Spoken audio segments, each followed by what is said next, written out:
Play Network, and this is You Know Ball, baby. I'm your man, Phil. This is awkward because, first off, I'm the one who's on top right now. Anthony on the bottom over here. But we are going to give you guys our early 2025-26 reactions of Tuesday and Wednesday's games. Anthony, my man, how you doing? How you doing today? I'm sick, Phil. Ah, dang. I'm sick and tired. No, bro. Honestly, if you guys don't know, if you guys didn't hear, I work from home now, bro. The 1 week I got sick was the week that I had to be in my office all week, like out in fucking the city I work in, which I work in Riverside, Phil. So that's like an hour from me. Oh shoot! So I was in Riverside all week, and low-key today is my best day that I've had. That's why I want to record, because I canceled Monday's stream for y'all. I gotta be here at least on Thursdays. Man, it was bad this week, bro. It was so bad. Like super busy and everything. It was busy and sick, bro. Just don't work. I'm telling you, like, I had to rewatch a lot of the games tonight, and I had to rewatch the Laker game the other night because I'm asleep by like 7, bro. I was sleeping by like 7 the last 2-3 days because it's just been that bad. Oh man, I'm sorry, bro. But hey, we here, and we gonna give you some interesting reactions. We're probably gonna give you some interesting reactions, especially me. Oh, I know. I'm excited. I love you, especially this part of the year, because you be giving me some goods. You know, you be making me smile. Oh man, but you know what? This week, before we get into it, was a pretty fun week for basketball. Yeah. I got to play in my school's staff versus students game. Oh, on the staff. They had a basketball game, and I got to play in the staff game with all the other staff, and my athletic director went nuts. Our athletic director and our IT guy used to play college basketball. So our literal play was give them the ball and move out the way. But low-key, it confused people because like when they were getting doubled, I'd get the ball and I'd just be the connector. Like I'd be throwing it to the IT guy, I'd be throwing it to our athletic director, and they were going in. But it was a lot of fun no matter who won and lost. We won, obviously, but it was a lot of fun. What's your stat line look like? Draymond Green stat line: 0 points, 6 rebounds, 6 assists with like 1 steal. Okay, we'll take it. I was just moving the ball, bro. I was trying to mind my business like Kuroko, and Kuroko no basketball, bro. But it was a lot of fun. The students brought a lot of energy, and bro, sports just brings out a good like reaction when it comes to people. Like it just brings people together, and I love that. But it was a lot of fun. Another thing that happened, just played basketball club. Basketball club started again, and it was fun. My legs are dead. But my legs are gone. But to top it all off, the Dodgers are in the World Series, baby. There you go. What's up, Dodgers in the World Series. Come on. Just a little quick shout out. Dodgers playing the Blue Jays. Game tomorrow, 5 p.m. Let's get it. I subbed and like. Hey, thank you, Brandy West. Everyone should be like, oh, that means Brandy West is number 3,100. Shout out, 3,100 subscribers. Let's go. 31's more fun. Let's get to 6, 7. What's up, kids? Who knows where I could get some weeds? Okay. We're gonna give you an overreaction for every single game, every single team, not every team, because the Pacers are playing their first game right now. The Nuggets are playing their first game right now. But on Tuesday, we kicked off the season with, honestly, what could go down as the game of the year, as game one of the season. The Thunder versus the Rockets. My big takeaways from this game, the Thunder, obviously playmaking is a problem right now without Jalen Williams. We were talking about that pre-show. But I think the thing that stuck with me the most is three-point shooting is still so bad. You know, last season it was terrible. Hey, shout out to 6'7s in the chat. Hey. 6'7. Hey. We shot 12 for 52 in this game. It was absolutely abysmal, man. It's just not good. And then the Rockets, I feel like, need to make a move for a point guard, man. Yeah. Like, even if it means trading one of their big fish young guys, they desperately need to make a move for a veteran point guard, because this team could real life win a championship this year. Yeah. And I would hate for it to be because Fred VanVleet was hurt. Yeah.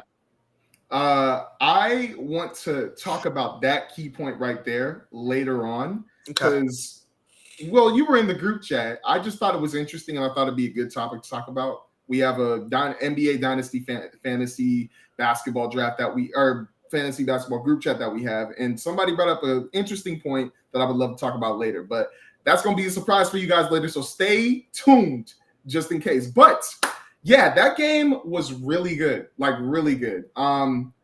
If you guys don't know, I love big ball basketball. I love that type of bully ball everything. And the fact that the Houston Rockets, their smallest guy on their starting roster was 6'7". Everybody else was 6'11" and up. 6'7". I don't care. I don't care. The young kids love it. Let's get it. But young kids, you young boys, you be loving that 6'7", huh? Hey, where can a brother buy some weed at? But that lineup was a little bit at the start. It was rocky. But when they kind of figured it out, I still don't know if they figured it out. But they just basically just used their height and it messed up the OKC because they could not get inside. They couldn't. So I think that they'll be okay. I just think that it was almost kind of like the Cleveland Cavaliers in this game. I felt like it was just, some people have bad games, but that's a high pressure game right there. For OKC and Rockets. For what? You see that comment? What's Xander asking for? You see that comment? What did he say? Hey, I didn't see the comment. It said, I'll send you $500. I'll tell you what, if you got $500 to spend, you should be spending it, bro. Spend it on Boom Fantasy, man. If you got that in your pocket, shout out the sponsor of the show. The easiest way to support it is scanning that QR code right there and using code RTP for a risk-free bet up to $100. Please gamble responsibly, and please don't gamble $500 unless it's in your means. But I just got to put that out there. Or you can donate to RTP. Hey, yeah. I mean, that's donated to RTP, They're showing donate to RTP. Right in my Nah. That's facts, though. I mean, we couldn't get inside at all. They made it hard on Shea. I was explaining that to Cooper, and that was the whole reason on Boom. Shout out the sponsor of the show, Boom Fantasy. Yes, sir. I took Shea's under on 33.5 points that night because I figured it was so obvious that that's what the Rockets were trying to do. You put Amen Thompson out there with a bunch of big guys. You just hope Shea can't get going, and he wasn't able to get going until crunch time. Yeah. So their game plan was great. They executed it great, but the Thunder are just a better basketball team at the end of the day. Yeah, like I am so happy because obviously I wanted OKC to win, but I'm happy that Isaiah Hardenstein was there. Like he got a lot of key like second chance, like either rebounds or points to help out down the stretch. And obviously SGA was SGA down the line. But even Casey Wallace did a good job, who I'm really high on. So you guys are going to be good, especially when Jalen Williams comes back. You guys are going to take off. Don't do a thing to change it, please. Do not change this team one bit. If anything, just add somebody if you can. Just add. Do not subtract, add. But that was such a good game. And I want to talk about a key play. I want to ask you a question about a key play from that game. Hit me. Kevin Durant trying to put the clamps on SGA. Oh, I think you're going to talk about the timeout. Oh, yeah, that too. The timeout. But I really want to talk about this one because people are really talking about this. Some people are saying KD played horrible defense on SGA to get him those free throws down the line. Some people said he played really good defense. What do you think? Was it the pump fake? SGA? It was the pump fake that SGA gave to KD. KD jumped and KD landed, or SGA went into him. But what do you think about that play, Anthony? I think when you're guarding the best scorer in basketball, you're gonna there's good. You ever play good defense and someone still hit a shot on you? Like that happens in basketball. You know what I mean?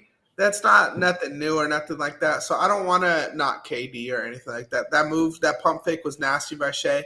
And it led to points. I don't think it's a matter of good defense, bad defense. I think it's a matter of elite offense that no matter who was guarding him, he was going to get that bucket off, even if it was Amen Thompson or get to the line. Anybody's jumping at that pump fake, man.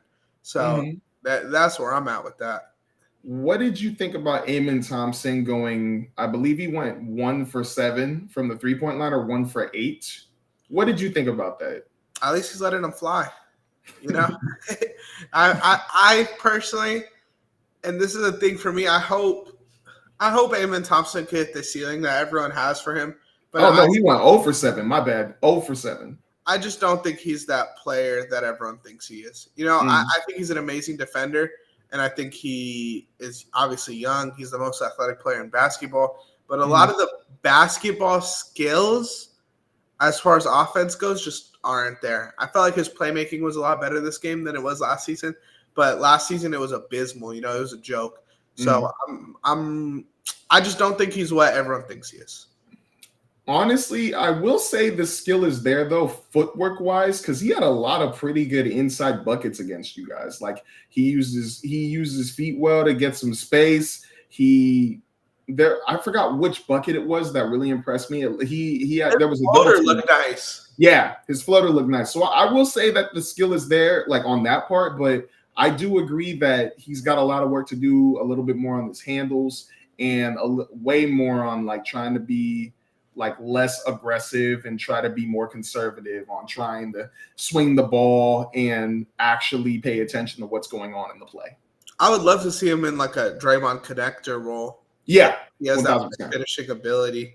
Now, but I don't think that they'll ever utilize him like that. So that's why I feel like I think he's a good basketball player. I like him, but I just don't think he has this like superstar potential. I feel like everyone saw an athletic player last season and they started thinking he could be Anthony Edwards, and that's just Anthony Edwards is so much more skilled than that. Mm-hmm. Did you have anything else you wanted to bring up from this game? What was the point guard thing you wanted to talk about? Oh, okay. Yeah, I was going to bring it up for the Spurs game, but somebody brought up an interesting trade.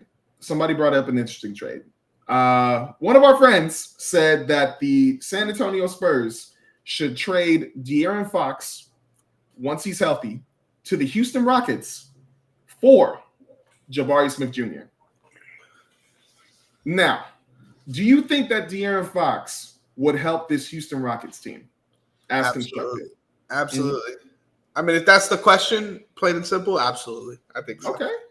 Why do you feel that way? Do you feel like it's because of his scoring? It's because of his playmaking? It's because they're missing a point guard. They're missing a guy that could create plays for other people. I think that's something we'll touch on when we talk about the Mavericks too, because I feel like the Mavericks desperately miss that too. Yeah. There's levels to basketball, bro, and it's like Devin Booker at point guard a couple years ago was fun because he can play make at a good level, but you just need that guy that's trained their whole life to play that position. Yeah. And it works out so much better. So I think a guy like Fox would benefit them because you don't have to run this fucking 6'9" on average lineup, you know? Yeah. What do you think about Jabari Smith Jr. on the San Antonio Spurs with Wemby?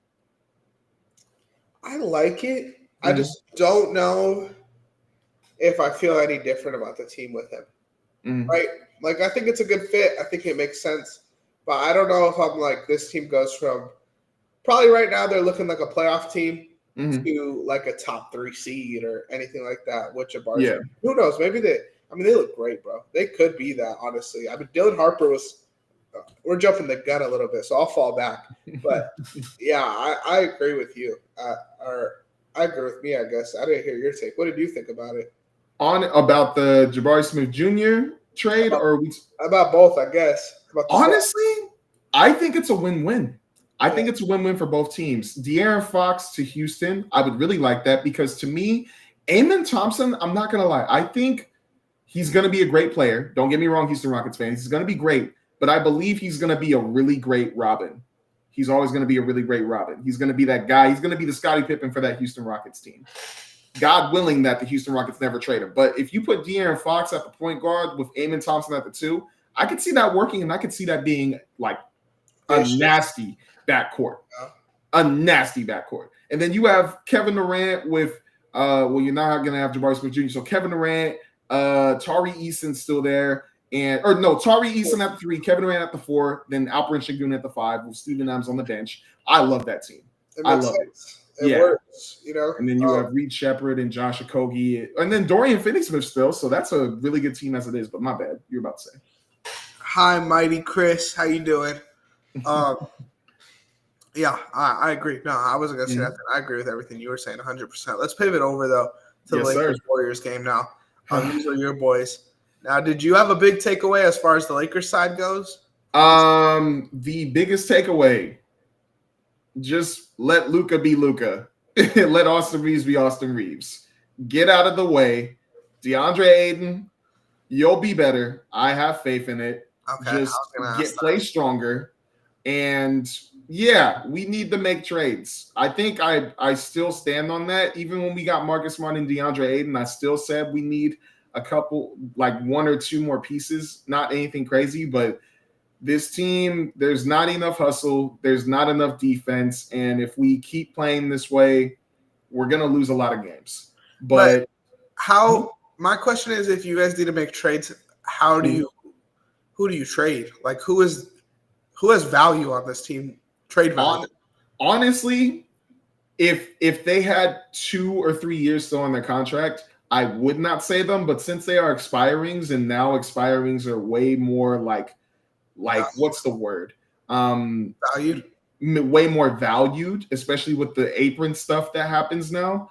I could see us trading Maxi Kleber, Gabe Vincent, and Rui for something. I don't know if it's going to be enough, but we would have to add Dalton Connect. We would have to even see what we could get for Austin Reeves if it comes to that case and if it gets really that bad.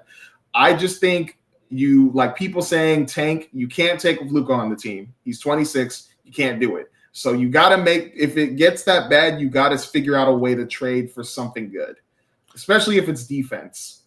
I think my problem with this team is they have a lot of nothing, you know? Like if this team had a VJ Edgecombe that you could be excited about, then you could tank with Take your time, sir. Take your time. Need a little pat on the back. with tank with Luka, you know? But there's kind of nothing here, so there's no clear direction. Now, I do think there was a lot of overreactions. This team's still playing without its second best player, you know? But my takeaway for the Lakers, I figured we were going to get negative about them, so I gave a positive. I think Marcus Smart. I love him. I think he's one of the most underrated acquisitions this offseason, man. I mean, he didn't have an amazing box score night, but if you watch the game, man, he just felt like he was everywhere. Yep. That is one highlight while you're coughing, sir, that I want to bring up. I loved the way Marcus Smart played. No problem. Guys, I know you guys are going to look at that stat sheet and instantly go, why the heck did we get Marcus Smart? If you guys watch the game, Marcus Smart was bothering the heck, and he was bothering the heck out of Stephen Curry. He was getting on Draymond Green's nerves. The whole Warriors bench and even the roster was annoyed with him. And that's kind of what we need with this team. Like, I love now that we have Luka, and Luka he's kind of an a-hole. When he scores and he's yelling at people, he's an a-hole. But we needed somebody who really doesn't take crap on people and goes at them defensively. And that's what Marcus Smart does. That's why I liked him when he played with the Celtics. I hate the Celtics, but he's a person that I think Patrick Beverley thought he was, except he actually makes much better defensive plays. But Marcus Smart, definitely a guy I want to keep on this team. And no matter what, we just need to get more guys like him. We need more hustle. Like, I could always talk about defense, but the main thing is we need hustle. We don't make plays a lot of times to grab rebounds. We don't do a good job on closeouts. We need guys who are going to go out there, hustle, and bother people. That's what we need. I feel like it would be hard. Man, it would be hard to pick up more guys like that. Dude, it sounds like I'm going to cry every time, too. You good, man. Take your time. Just because I feel like the Lakers contract situation is not great. I mean, no, it's pretty good. I'd say it's pretty good. Coming down the line, though, where you're going to have to pay Austin Reeves, too. And now you're going to have three max guys on your team because Austin Reeves is not taking a pay cut. Well, who's the third guy we're paying besides Luka and hypothetically Reeves? Do you think LeBron's gone? I think LeBron's gone. I believe our management told him that we're not going to extend him. Like, this is his last year as a Laker. I don't know. I feel like they're going to keep giving him these 1 year, 2 year deals. I think he's gone. Really? So you think he's going to retire or he's gone? I think it's either that he's going to request a trade during the season and we're going to trade him somewhere and get whatever. I think he's either going to retire a Laker or he's going to leave in the offseason, go play with either Cleveland or the Warriors, and then just be gone, which I would be okay with because then we get our money back. But yeah, if he walks, then you guys are in a great spot. Oh, yeah. I don't know. I think he's going to end up getting another contract with y'all.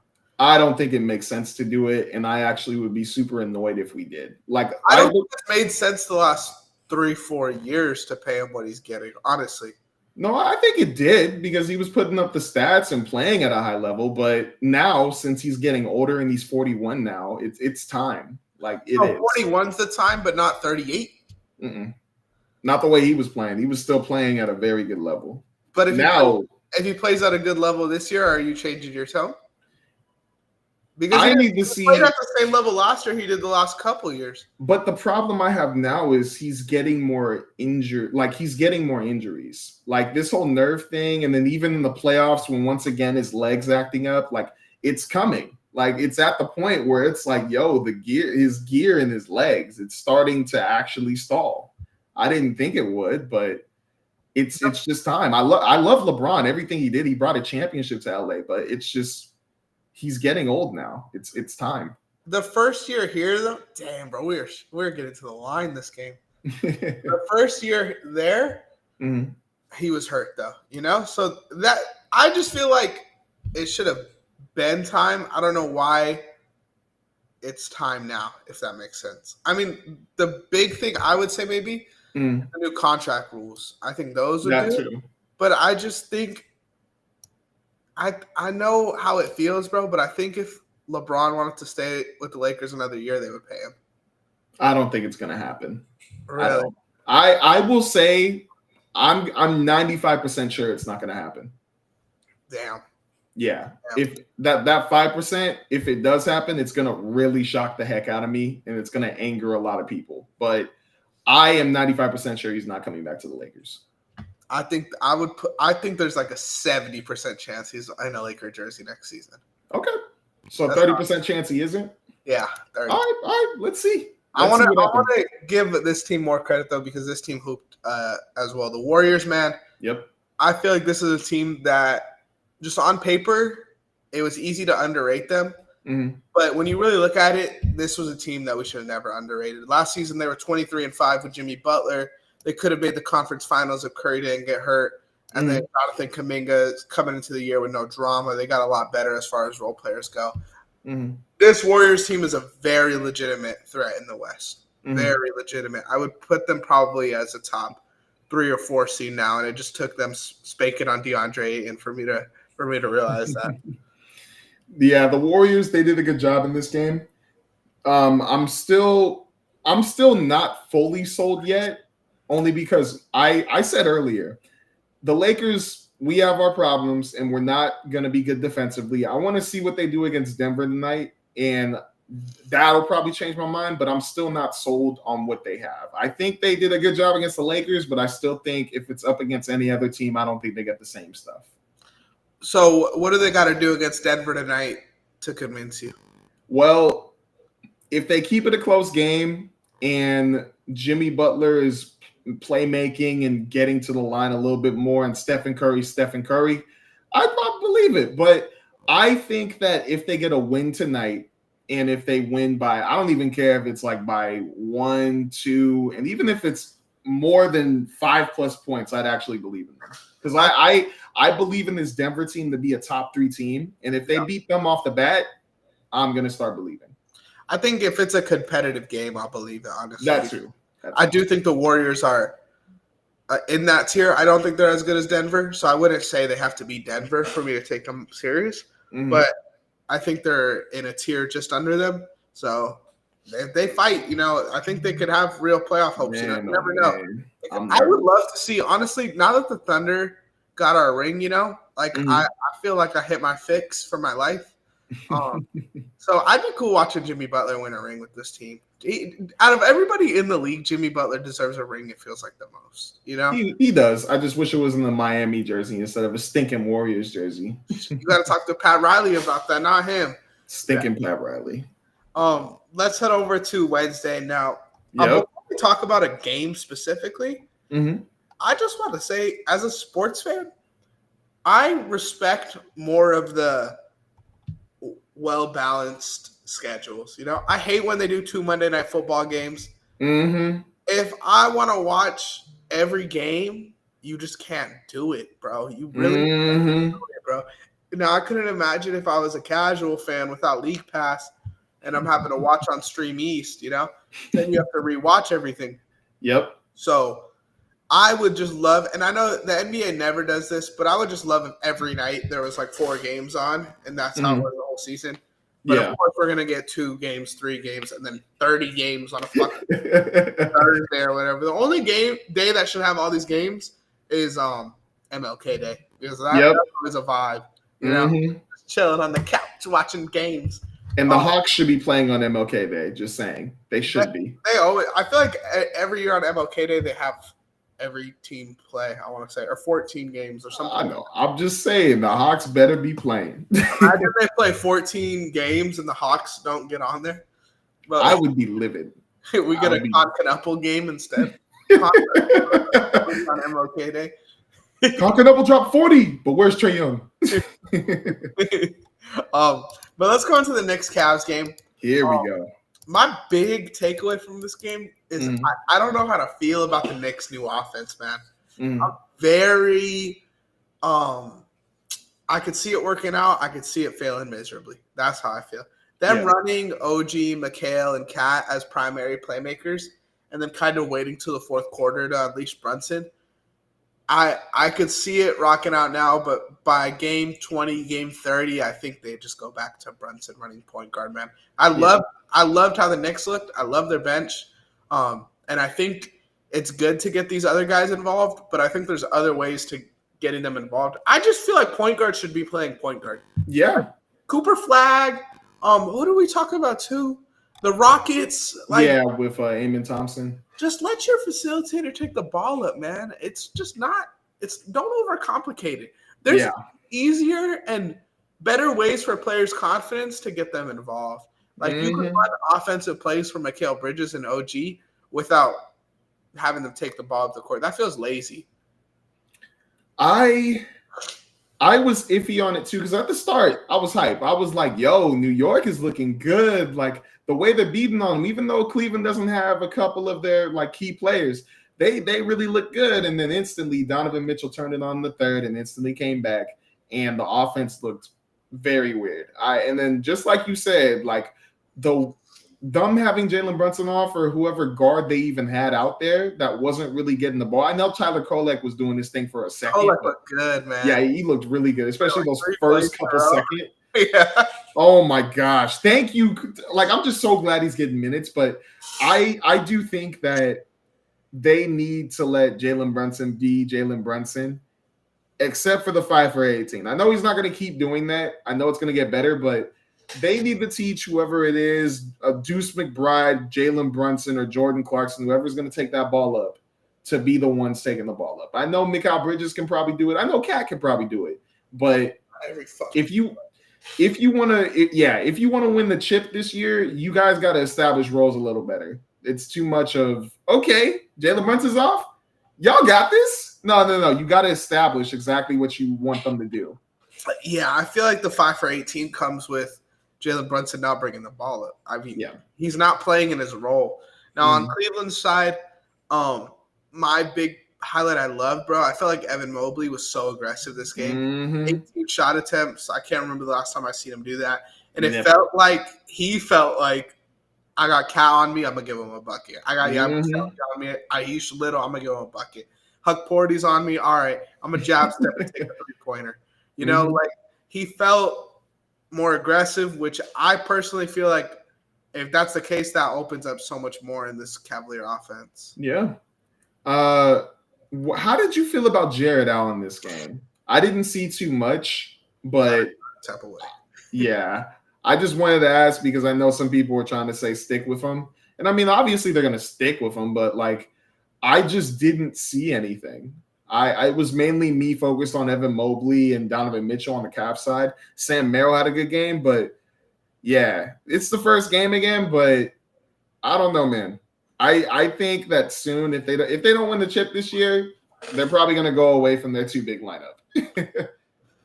If I'm Cleveland and I don't even want to say don't win the chip, because I feel like if they don't win the chip and they run it back another year, I'll still believe in them, But if anyone has to go, for me, it's Garland. Mm-hmm. You just get another point guard in there. I just think Garland, like if you trade Jared Allen, what are you getting back? Probably not as much as if you trade Garland, Yeah. Imagine Garland in Houston. Come on. Ooh, that's a perfect fit. Come on, man. That's a perfect fit. And you could get something back for Garland, He's not some bomb. They just released Chauncey Billups from custody. I just saw that. That's crazy. We'll react to that later. Yep. Let's head over to the next game. Hornets Nets. This feels like one we could kind of fly through. Yeah. I didn't watch much of this game. There was a lot of good games on it this time. Yeah. But my big takeaway for Charlotte was they finally have role players. Yep. 9 of their 10 players scored 10-plus points. They didn't play with Grant Williams or Josh Green, too. Musa, 13-9. Sexton, 15. Kalkbrenner, 10-11. Con Knuppel, 11-5. Sion James didn't score 10, but he played like 20 minutes. It was cool to see that. Like, I feel like this is the first time in Charlotte history, maybe, where they had role players. Real talk. When has Charlotte had role players? With Kemba, Jeremy Lamb, like. I'm trying to think, man. Like Malik, not even Malik Monk. He was just a scorer off the bench for them. But they have like a role player here and there, but this feels like they have like a unit. Yeah. The Bobcats, I want to say when Gerald Wallace was an all-star, had a lot of guys. I feel like that team. The Bobcats. Can you? Kid Gilchrist, I feel like, was on this team. I think this is the year before, or 2 years before Kid Gilchrist. I know there was another Bobcat. What's his name? Was Al Harrington on this team? Oh, that might be right. No, but close. Dang it. No. There's a all-time, not all-time Spur, but Spur power forward, passer, played on the Suns. Played on the Spurs, played in the Bobcats, played on the Suns. Big build. I don't know why I want to say Steven Jackson, but I don't think it is. Jackson was on this team. Oh, on the Bobcats? Yeah, but that's not who I was talking about, but that's a good one. For some reason, I want to say Splitter. No, but I think Splitter's the head coach of the Blazers right now. I heard about that. I was like, when did you become a coach? But I can't think of it. I give up. Boris Diaw. Oh! What about this guy? What about all-time Knicks backup point guard? All-time Knicks backup point guard? Yeah, fat boy. Oh, you talking about what's his name? Did he play on the OKC? Yeah. Yes. Wait. Don't say it. I know it. I'm seeing his face right here. I just keep forgetting his name. No. What's his name? Shoot. It's something. It's not weird, but it's so. Oh my gosh, this is killing me. What's his name? I played with him in 2K a million times. I remember I got a poster done with him. Fat boy. What's his name? All right, I give up. Raymond Felton. Tyson Chandler was on this team. Larry Hughes, DJ Augustine, Nazi Muhammad. Augustine, Laker legend. I'm telling you, this is the last time. 2010 was the last time Charlotte seen a role player. Oh my gosh. Shout out the Hornets now. And as far as the Nets go, man, I hope this team lets all 14 players rock all season the way they did. Yeah. I mean, you just have so many guys. Danny Wolf was out this night because he was sick, I think. There's so many guys. Just let him play. And shout out.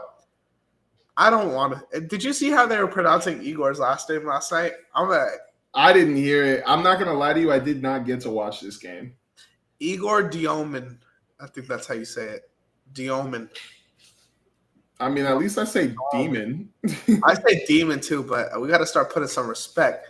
Igor Dioman shot 4 for 6 from 3, which if he could do that, then I'll take my knocks away from this guy because I don't really like him as a prospect. But if he's shooting it like that, I'll take it, bro. That's all you. Hey, I'll take it, man. I don't have too much to say about this game, but Brandon Miller, keep doing what you're doing. LaMelo, lead the team, and Miles Bridges keep rebounding and shooting. There you go. Let's head over to Magic Heat. Did you catch this game at all? This was a good game, I thought. I caught the highlights because there were a lot of good games, so I did not get to catch this gap.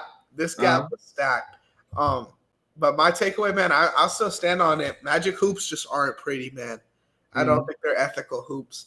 I don't think Desmond Bane cures their three-point shooting. But in this game, Tristan DeSilva shot very well. Jalen Suggs shot really well. So if this continues, then I will change my mind about Magic hoops as well. Then they're ethical hoops. If TDS and Suggs are shooting it like that, along with we know what Bane is going to do, go ahead, Orlando, you could have it. And then as far as the Heat goes, man, we're just never going to see that Bam next jump. I think it's cooked. Like, Bam, wow. Bam. I didn't even see that. 4 for 13? He's just going to be him. I feel like they have a lot of guys on this team. They're missing a superstar, but they have like so many role players. If Bam took that next step, then this team would be competitive. Like very competitive. Like I think this team has, if Bam was like 24 and 10, if Bam was AD, the trajectory Bam was going to be on, then this team is like a top 3 seed in the East. Yes. But having 15 and 8 from Bam every night with good defense just isn't going to do it. I hope they can figure out something though, bro. Because I just like Miami, bro. I just like them. I wish they could be like better. I wish Bam could be better, but I'm happy they have Norman Powell because Norman Powell hooped. That man hooped. Yeah, he hooped. Wiggins was like minus 24, but he looked good to me. I might be wrong. Davion Mitchell looked good. Oh yeah, I'm cool trading Bam at this point. Trade Bam and pick something up. Bam for Austin Reeves would be nice. You see, I would do that, and then I would just have DeAndre Ayton come off the bench, obviously. Yeah. But I don't know if the Heat would do that. I don't think they would. Pat Riley. Yeah. Pat Riley would hate Austin Reeves. If LeBron retires next year, maybe. maybe. Let's head over to Hawks Raptors. Another game I did not get to see because that one was happening during another good game. This game was a game that I rewatched as well, but I did see a lot of kind of NBA nerds talking about this game, so I did have to catch a little bit of it. A lot of people overreacting about how bad the Hawks were. Defensively, they were terrible, but I think Trae Young is going to have an amazing year this year. Now, this game, he didn't play amazing, but he shot 1 for 7 from 3 this game and still got 13 free throws at the line. Having 7 threes and 13 free throws in a game. That's nuts. That sets you up for an MVP season. I think I'm not going there yet. I have another take for a guy to win MVP. Wait a minute. But Trae Young, it could be the year. I feel like this is the Trae Young window where this is like the 1 year where I feel like it actually makes sense. But it sucks they started the season off with a loss. Their defense looked bad. But I feel like a lot of their best defenders are new acquisitions, like Nikhil, like Porzingis. Obviously, they still have Dyson, but that's a big adjustment because this team wasn't great defensively last year either. And the Raptors, man, are the definition of a solid team. I think they're going to be a sneaky 5 seed next year. That just gets bounced in the first round. But I do think that there's just a lot of guys on this team for them not to be considered decent. How did your boy do? How did CMB do? CMB. Oh, wait. Did he even play? Colin Murray Boyles? I thought I didn't see nothing about him. Yeah, it doesn't show him right here on the stat sheet. So he probably got a DNP. He was hurt. Dang it. I love Colin Murray Boyles, bro. I just wish he could shoot just a little bit. I wish he could. But he probably would have killed it in this game as well. Once again, I didn't get to watch this game, but the stats look good. Like Jalen Johnson with 22, 7, and 8. Kristaps Porzingis with 27 and 2. Trae Young with 22. And then even Zachary Ricochet with 16 points. Like, they have something here. Nickel Alexander Walker with 10. I see their defense. Yeah, if they could probably figure it out though, like maybe just this was a tester. This was one of those game ones where it's like, yo, still not feeling it totally, but we're at 65%. Let's wait until game 2 and game 3 and really get it rocking. I think they'll be okay. They need time. I feel like Trae Young is one of those guys that you can't just hop in and play with him. Like you need a little time to figure it out. Oh yeah. I know you saw stuff from this game. 76ers Celtics. Oh yeah. The VJ Edgecombe game, it was here. What were your thoughts on this game? Well, first off, let's shout out that apparently VJ Edgecombe has made NBA history already. He is the first rookie to drop this many points in a debut game. Wow. Just best performance for 2. I saw people saying this. I kept telling people he was the number 2 right after Cooper Flag. The Spurs done messed up. I'm just playing around. Dylan Harper's still a good prospect, but I really wanted VJ on the Spurs, but I'm just so proud of him, bro. Like, I know this is a Celtics team that doesn't have Jason Tatum and doesn't have a lot. They just traded away Drew Holiday and Kristaps Porzingis. But still, if you guys watch this game and watch how he was getting his buckets, you would think that this was like 2K, like the start of 2K. This man was going up with aggressiveness in force, dunking it. He got a poster on somebody. He was making threes. He was scoring from the mid-range, and him and Tyrese Maxey actually do have really good chemistry. Yeah. And the fact that Tyrese Maxey had 40 also is nuts. But let me cut you off really quick, though, because I think a lot of this started with the Celtics starting the game off in that weak-ass zone. Yeah. Testing VJ and making VJ shoot it. And for me, I don't think we're going to get VJ shooting it like that consistently. You know, you probably won't. You know, shout out. But we also didn't see that defensive side of VJ that I feel like we got to see a lot at Baylor. So there's a lot of give and pull here where we know what VJ is and VJ can be. And again, I wasn't with you on him over Dylan Harper, but I do think he's going to be a better like system guy to start off. Now, if he plays like this, man, then let's start calling him a cornerstone. I think Philly got a good one in Philly. It could be time to move on from Joel Embiid, you know? Oh, yeah. You're cool. But I also want to say for everyone overreacting on Joel, it felt, one, like Joel is still a little hurt, which is fine, or ramp it up to get healthy. And 2, it felt like Joel was letting them rock. Like, why would he be an asshole and be like, oh, VJ and Tyrese have 70 fucking points together, but I need to get my 10 post hooks, you know? Like, they're just not going to do that. So I give Joel his credit where I feel like Joel a couple seasons ago wouldn't have allowed that. Joel would have been a drive stopper for sure. Bro, I'm just happy for Philly because if I'm not going to lie, bro, even just seeing the game, even if they won or lost this game, the fact that you have Tyrese Maxey and VJ doing this and showing the chemistry they had, you have something there. There's something there. Tyrese is still young. VJ just got there. That's your backcourt. That is literally your backcourt there. Whatever you want to do with Joel Embiid, by all means, if you want to rock with him for a little bit, do it. If you want to see if Paul George can make a surprising out of the blue miracle comeback, do it. But you have hope now. You have a backcourt that you can probably build around if the Paul George and Joel Embiid thing doesn't work out. But there's something there. There's something there that you can build on. So just shout out to them. And we want to say anything about the Celtics? I did write something down, and it'll be quick, but I feel like the Celtics need another good guy. Like, that's what they're missing. They're one more guy away. And obviously that guy's Tatum when he comes back.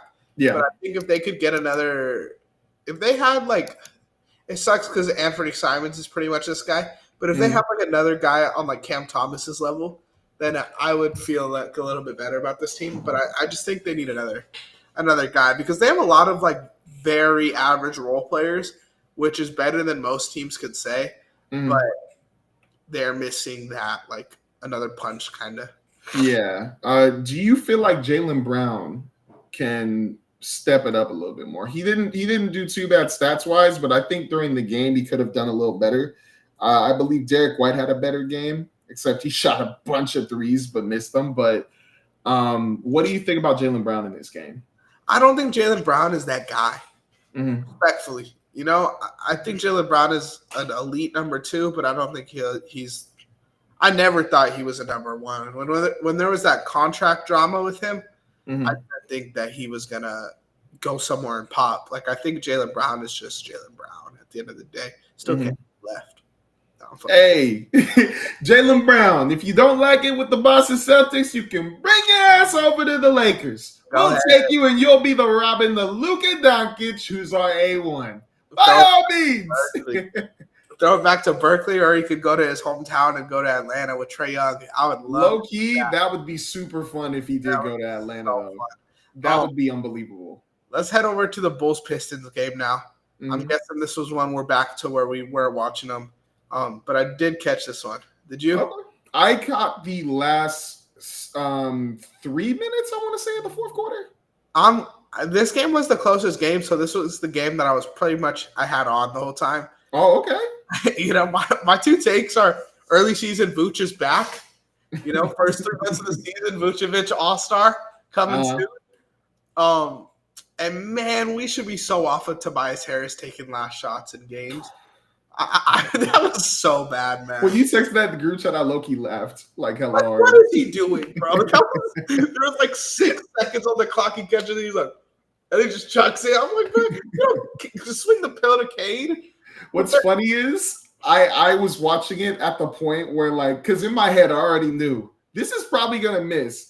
But then right when he shoots it, it didn't even hit anything yet. Your text came through, and I just died. I was like, how did I know? It was so nasty. It was so bad. That was a joke.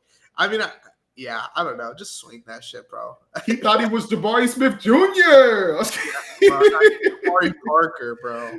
Nah, but shout out to Matas Buzelis, bro. He looks really good already. What did he have? He had 3 blocks with 25 points, I believe, and 6 rebounds. It's his team, bro. It's like cemented. Let me see. He had, what did Matas have? He had 21. My mistake, guys. 21 points with 6 rebounds, 1 assist, and 3 blocks. I really do love this kid, bro. I really do. I think that if I'm the Chicago Bulls, you do not touch him. You do not let him go anywhere. That is your guy. And even if you want to say that for Josh Giddey, I might even start believing it because Josh Giddey, he looked pretty good. Josh Giddey looked pretty good. Before you read the stats, Josh Giddey's a box score guy, though. He did not. To me, he doesn't look good, bro. I don't love him. Shot the ball pretty bad, but hey, 11 assists. I don't. 11? If you're shooting bad and not playing defense, I'm good off of you. But I mean, low key, man. I mean, has he ever been a good shooter? No, that's why I never thought he was good. But that's what I mean. Like, they don't need him to be a good shooter, though. If he can keep, like, getting, like, double-digit points and then pass the ball that well. Because I think, what was he doing over in OKC? Like, 7, 8 assists a game? And then he goes to Chicago and he's doing crazy numbers on assists? I think that's all he has got to do. You got to be able to shoot or play defense. Mm-hmm. If you can't do either of those things, you're not a good – that's how I feel. I feel you. If you can't shoot the fucking ball or play defense, I'm not going to be high on you. If Josh Giddey gets a shot, now we're looking at a very, very good NBA player. Mm-hmm. If Josh Giddey could play defense, we're looking at Ben Simmons. But he can't, bro. At least he tries. But, man. Who are you taking? Prime Ben Simmons or prime Josh Giddey? I'll take the Giddler. I'll take no Giddey. No Giddey is crazy. Let's head over to Grizzlies Pelicans. I really like this game. This was a good game, and my biggest takeaway is Zion and Ja are back, baby. Yeah, back. I did a combined take for them, but if I had to have another one, Cedric Coward, man, premier role player. His hustle, I think he had 1 chase down block, and even like he's a small forward that people need to pay attention to later. If you guys really do want to try to trade for like a really good role playing small forward, I don't know if Memphis would even do that in the future in the next 3 or 4 years. I think they would keep him, but Cedric Coward, I think he's gonna be like not a Herb Jones, but I think he's going to get close to that. I think he could play like that. I think that's where he can be. Like, he really impressed me in this game, bro. He really did. Another guy who was really impressing me, Yves Missy, until he went down. Dang it. Man. Until he went down. No. Oh, that hurt. Cedric Howard in this game was plus 24. Yeah, 14 points, no missed shots, 3 rebounds, 2 steals, and a block. Yves Missy, 5 points, 7 rebounds, but he was just, you felt him. Pause. Jeremiah Fears was a guy that I loved in this game. Jeremiah Fears just gives buckets, man. If you don't like Jeremiah Fears hoops, man, you don't like hoops. Didn't he bring him back in the game? Yeah. 17 points off the bench is nuts, man. That's my goal. Nuts. That is nuts. If this team wasn't so heavy with, like, not vets, I guess, but like good players, I would love to see him starting somewhere, you know, but it's just not a real world right now. What did you think about Jaren Jackson Jr. in this game? I didn't notice him. I'm not going to lie. Fouled out, 18 points, 50% from the field, no threes made, 5 turnovers. That reads like it's a bad game, but what do you think? I didn't get to see too much just like you during the game. I was way more focused on John Morant and what's his name? KCP had a pretty decent game. He was hustling. He really was. So I actually kind of can see this team being a little sneaky right now. Yeah. I can see them being a little sneaky, and I'm usually down on Memphis. I usually am, but the way they played and the way John Morant played to keep them in the game when the Pelicans and Zion were making a push, that was impressive. I'll give it to him. That was impressive, especially when Jaren Jackson Jr. got his 6th foul, and they didn't even stop playing. They kept going. Santi Aldama stepped up, got a really clutch block. Like, they can be a sneaky team. They can. What did I tell you, Phil? Less is more. Yep, Less is more with this Grizzlies team, man. Everybody knows their role. Everybody just hustles and plays hard. Hey, shout out AJ Mitchell, man, for hooping right now. 20 points versus a team that was in the finals. Okay. Bucks Wizards was the next game. I didn't watch it. I rewatched it. I'm gonna be honest. I just rewatched Trey Johnson because I wanted to see what he was about in this game. You know, obviously we scouted him before the draft process and all that. But, man, Trey Johnson looked very good in this game. He shot 5 for 11.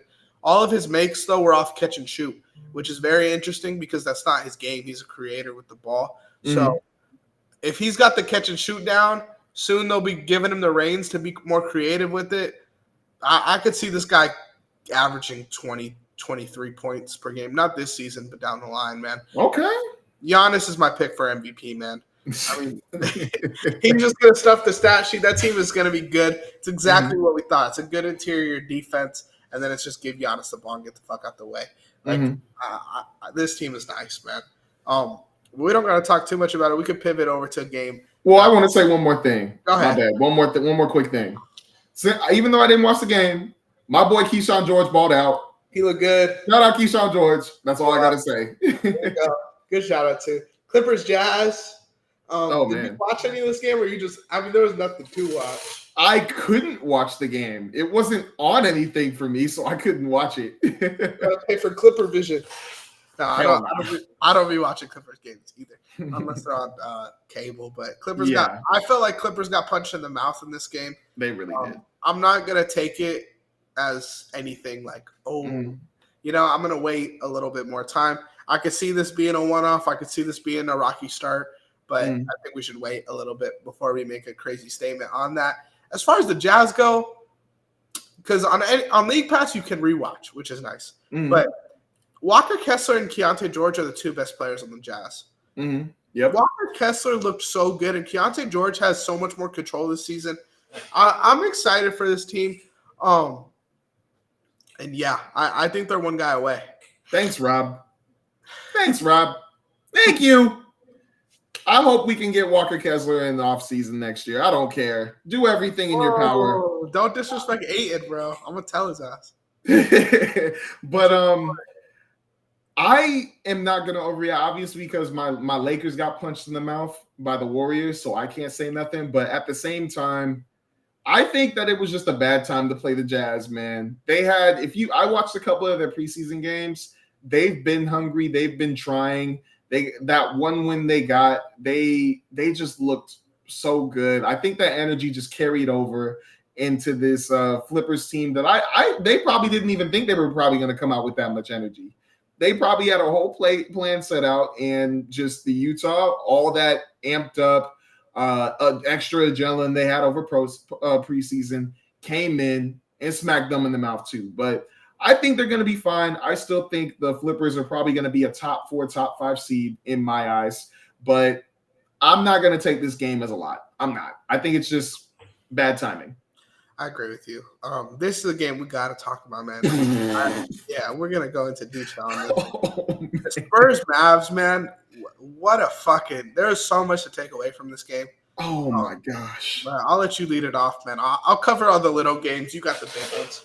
You know what? Okay. The Spurs versus Mavs game was the biggest one that I was highlighting this whole week. Obviously, we still had a couple of pretty good close games, but this one, I did not expect this. When we did the predictions for the games, I said the Mavs were going to destroy the Spurs. I said they were going to win by 20 plus points. What in the heck? And I know you said Giannis is MVP, but after watching that, I think Victor Wembanyama's for the sneak in and win MVP, bro. What was that? What was that? That man had the most effortless 40-point game with 15 rebounds and 3 block game I've ever seen. And it was my career game.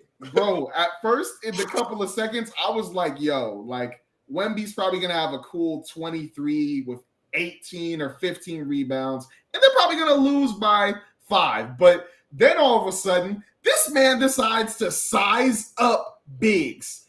When he gets 80 switched onto him, which I'm still mad at you for, Wemby. I'm still mad at you for.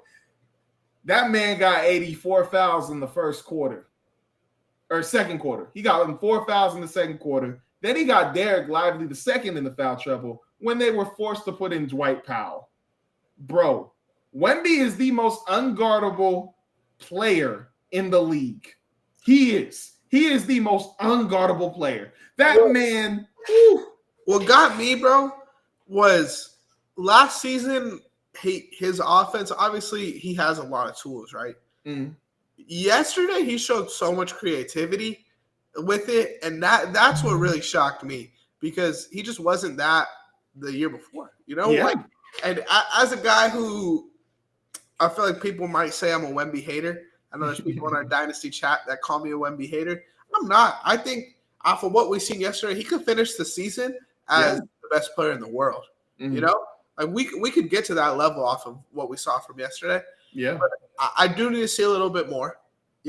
I don't want it to be just a one game. And obviously he's punking Anthony Davis. So oh man. It's probably not a one game, but man, the creativity for him to do that little windmill dunk.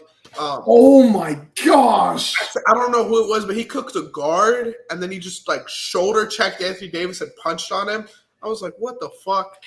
It was Derek Lively. He cooked him, went around. AD was trying to get the foul to stop him. And because we were thinking, that's what we all were thinking exactly what Anthony Davis was thinking. He's probably going to do the most effortless floater, just like, how some people go in when they know they're about to get fouled. Brody goes in, does a reverse windmill effortlessly. Like, if you guys watch the clip, it doesn't look like he was trying. That is, y'all know how hard that is to do. I know he's 7'5", but you know how hard that is to do. Oh, man. On the Maverick side, I want to say, bro, I don't think Cooper Flag should be playing point guard. I don't see the benefit of doing that. I feel like if anything, that holds him back a little bit. You got to let the man rock at his position, If they want to do what you said, nice, Shay. If they want to do what you said and bench him for PJ Washington, I would prefer that over this point guard shit. And I don't know how you're going to feel about this, and I don't want to sound like I'm hating, but I also don't think he's a generational prospect. Cooper Flag? Yeah, I think he was the clear-cut number one pick. I think he's a great prospect. But in my lifetime, I think the only generational prospects were Wembanyama, Zion, and LeBron. that I could remember. Yeah, Unless I'm picking someone that's my level for it though. I know a lot of people go. I feel like every year that I'm going to pick a generational prospect, and I just don't think that has to be the case. He's going to be great. I think he's going to be an all-star, but I wouldn't throw that tag on him. I really like Cooper Flag. When we were comparing him, like the physics, I mean his body build or his build, that's the word for it. His build seemed like a little mix of LeBron and Larry Bird to me. His play style, I could see him in the future being a little bit like LeBron and Larry Bird. But do I think he's going to be like up there with them, like that good? No, but I still think he's going to be a very good player. Like that's what I just want to like get the air out on because I do too. I don't want anyone to think anything different. I do too. Yeah, but I think generational that's just such a. If you throw that tag on someone, they better be generational. Yeah. Like they come in and they instantly have like what in their first debut. Like for him, I was honestly thinking when he was going to start at point guard at the beginning of this game, I thought he was going to probably have like 15 points, 6 rebounds, maybe 8 assists. And then further on, he probably gets more crazier like points. Maybe have a Cade Cunningham type of stat line later. But see, like Cade Cunningham was a guy I loved. I never thought he was a generational talent. And he was a guy I was super high on. I'm trying to look at the last number 1 picks. You know who else was? Anthony Davis was generational, and Cat probably was too. Yeah. Would you say Zion was? Yeah, I said Zion for sure, man. Zion, I think would have been if he didn't get hurt. Blake Griffin also was too. In my lifetime, those are the guys that I can remember. But I feel like we throw that on everybody, bro. And that's just not. It's not fair to the legends. Yeah, and it's not fair to the rookies too, because if all these media is calling Cooper Flag a generational talent, and then you watch yesterday's game, and now everyone's gonna shit on the guy. You know? Yeah, I feel bad for him. That's just not fair. Shout out Dylan Harper though. Dylan Harper looked amazing. He was We need to shout out another person though. We really do. Shout out Stephon Castle, man. Yes. Shout out Stephon Castle. I know we talked. I think we may have mentioned him earlier in this live video, but he hooped his butt off. If it wasn't for him, like I think Wemby still has a crazy stat line. He probably would have dropped 50, but Stephon Castle kept the flow going. The offense never got stagnant, and when he was getting those and-ones, when he was getting those hustle plays, diving for the ball, everybody else jumped in. Devin Vassell jumped in. Harrison Barnes, he did a little bit on the defensive end, not so much stat-wise, but everybody else helped out. Keldon Johnson did a good job in this game too. But Dylan Harper, yes, he played well. But Stephon Castle, I think, also was the core of this win. Oh, MVP. No, I it felt like they didn't need De'Aaron Fox. You trying to say something? No, I didn't say nothing. I just said what I said. Let's just fly through these last 2 games. We don't have to talk much about them. Kings Suns. Kings Suns was actually a pretty good game. My note though is Russ can't get away with this much longer, bro. I love Russ. He's my favorite player ever. But man, it might be time. The Reaper's on. And I also think who's the Suns coach right now? I don't know his name. I don't like. I've seen him. I just don't know his name. I've seen him as an assistant coach before. Jordan Ott. I didn't like a lot of his. I didn't like Oso starting. And I still think that's weird. And I also think Common Malawat, Rasheer Fleming, and Kobe Brea all not playing in this game make no sense. Yeah. I'm not a head coach. I don't know where his mind was at, but that shit didn't make no sense to me. It made no sense to me when I was watching the preseason game against the Lakers, even though they beat us. But even in this game, the fact that Rasheer Fleming and Common Malawat aren't out there, I don't know what's going on. I just think it's weird. Fleming, I was high on. Kobe Brea is a guy that I like. Malawat, I wasn't as high on. But if you're going to draft a third center, you should play you should be playing a lot of centers. If you're going to, I don't understand the point of drafting another center if you're going to just back burner him. Yeah. Other young guys, Oso and Mark Williams and Nick Richards aren't 37. They're all under 30, you know? Oh, I didn't see what happened.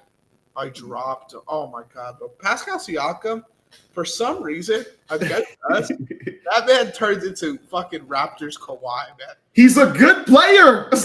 No, he's good, but against us, he's great. Like, I love Pascal Siakam, man. My bad, y'all. I saw your eyes. I knew something happened. Oh, but watch, Shay's gonna come down and give him one. He will. Back. He's gonna get a game winner. I'm calling it. Blazers Wolves was another game. Anthony Edwards is different. Yeah, he's different. Yeah. Did you see who was guarding him on the last play? No. So those last couple minutes, or even throughout the game, Toumani Camara was trying his best to bother the heck out of Anthony Edwards. Anthony Edwards took that challenge and he looked him dead in the eyes in that ISO in the last seconds, and he said, "I'm scoring on you." He went in, maybe a little bit of push off, but a Michael Jordan type of shit, like a step back. Boom. Silence, game over, bro. Oh no, that was a boomstick. He shot Toumani Camara straight in the face and made him drop. Oh, God, you gonna get monetized? I'm gonna be for real. Anthony Edwards is different. Edwards is different, and I think it's gonna show this. This is gonna be a good season, man. This is gonna be a really good season. I know there's a lot of people hurt, but this is gonna be a good season of NBA basketball. I'm telling you guys, this is gonna be good. I think so. I feel like it's very well balanced this year. There's so much competitive. And yeah, on the Anthony Edwards note, I think last season I was a Booker and Donovan Mitchell guy still. I think this is the year that he takes that leap as the best shooting guard of the league. I take my time with it justly. We got the last play really quick, and then I'll give you not yet. Let's get a live reaction. Don't spoil nothing, though, because you're a little ahead. I'm not. This is my team, so I'm going to close my mouth. Close your mouth, close your eyes. Close your eyes, girl. Shay, up top, give it a little cross, give it a step back. Oh, man. And they get the ball back, bro. Okay, whatever. We get overtime. That's fine by me. My 2 notes on this game. Shaedon Sharpe knows how important this year is. Took 20 shots in this game. I think that's a big tell, man. And he didn't shoot it well, but, I think that's good that he's at least trying to be the guy on this team because they're desperately missing the guy. And Rob Dillingham, time to learn Chinese, buddy. You're gone. That's it. I'm going to be for real. I wasn't high on Rob Dillingham even during the draft. I think I was higher on Reed Shepherd than even Dillingham. And even when I was looking at him, I'm still not that high on him. I didn't like either of Rob Dillingham. I don't like Reed Shepherd. We were talking shit about Reed Shepherd all week. But Rob Dillingham, I just think it's so easy to say he's a good basketball player because he's cool and he plays smooth. But that works at your park in Chino, but there's levels to this shit. And he's definitely got a cool game. I bet he busts dude's ass in practice. But once he should have went to college, man. He would have benefited a lot from that. I don't know, man. I love Anthony Edwards. I love what the Minnesota Timberwolves have. They have a big lineup that is still pretty versatile, especially with Jaden McDaniels there. There's just something off with their team. There's something off. I don't know what it is, but there's something. I need to watch another game, but something doesn't feel right, and I don't know if they're going to do as good as the previous seasons. I didn't watch this one. How'd you feel about Dante at point guard? I did not watch the full game, but I watched most of it. So I didn't get to see too much of Dante really doing anything, but it's the first game. I think he'll do better in the next one. I think it was mainly because they were still trying to make sure that Anthony Edwards gets his touches. But Julius Randle impressed me. He impressed me a little. He a killer, man. This is going to be the season for him, bro. I hope so. I mean, last season I think did him wonders. I feel like his last year in New York also did him wonders. That too. I'll give him that. He's a good player, man. I think he's a guy though that when he retires, he'll never get that respect. I don't think we're talking about. I mean, we might, but I don't think national media is talking about Julius Randle after he retires. But man, he's a guy that he's been good for 7 years. We just don't give him his credit. Most improved player, right, with New Orleans. I think so, yeah. He won something with New Orleans.